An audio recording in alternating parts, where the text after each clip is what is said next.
Homeless shelters are hoping the new state budget will provide much-needed funding so they can continue their mission.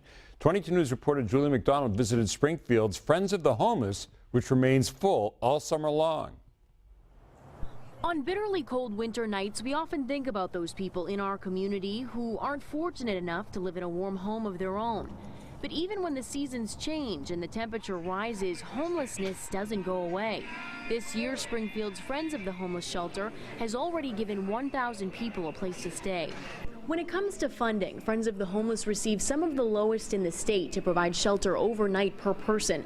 Their theory, homelessness isn't an overnight issue. That's why for the past 4 years, they've provided day services so people can meet with caseworkers and move toward more permanent housing and employment. It's an outdated notion to just have a shelter and just, take people in at night and then in the morning send them out down the street with all their worldly possessions on their back. I mean, that is a situation that just perpetuates itself. So it's not good for them, it's not good for the city.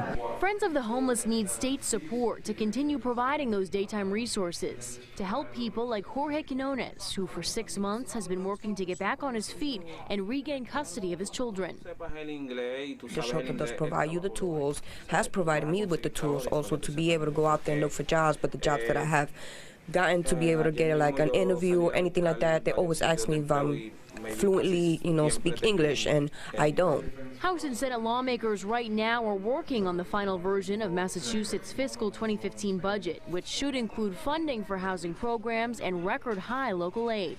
Julie McDonald, 22 News.